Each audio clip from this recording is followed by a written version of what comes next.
केंद्रीय माध्यमिक शिक्षण मंडळाच्या इयत्ता 10वीचा निकाल नुकताच जाहीर करण्यात आला असून यामध्ये ठाणे शहरातील पीपल्स एज्युकेशन सोसायटीच्या Indoscots global school and junior college आणि DAV पब्लिक स्कूल आणि लोकपुरम पब्लिक स्कूलचा निकाल 100% लागलाय.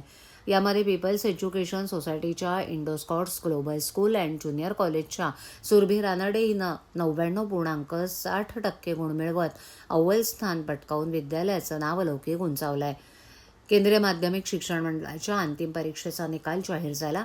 या निकालात पीपल्स एज्युकेशन सोसायटीच्या Indoscots global school and junior कॉलेजच्या सुरभी रानडे हिनं 99.60% गुण मिळवत राज्यात अव्वल स्थान पटकावून विद्यालयाचा नावलौकिक उंचावलाय. सातत्यपूर्ण अभ्यास, शिस्तबद्ध दिनचर्या आणि विषयांची सखोल समज यांच्या जोरावर तिनं हे यश संपादित केलंय. शालेय उपक्रमांमध्ये सक्रिय सहभाग घेत असतानाही शैक्षणिक गुणवत्तेत सातत्य राखणं ही तिच्या सर्वांगीण व्यक्तिमत्वाची साक्ष ठरली.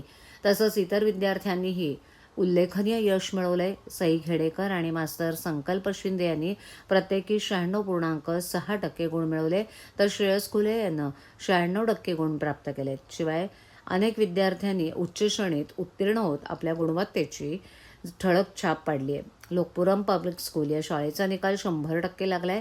यामध्ये इंद्राणी अनंतदेव या विद्यार्थिनीनं सर्वाधिक 97.4% गुण मिळवत शाळेत प्रथम क्रमांक पटकावला. तर सक्षम निशांत यानं 97% मिळवत दुसरा, तर सई कमलाकर चव्हाण यानं 96.68% मिळवून तिसरा क्रमांक पटकावलाय. या शाळेतील एकूण 163 विद्यार्थ्यांनी परीक्षा दिली.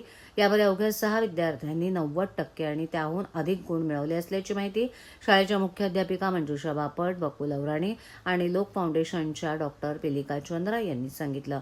दरम्यान DAV पब्लिक स्कूलचा निकाल 100% लागला असून अनुज देशपांडे यांना 98.2% गुण मिळवले आहेत.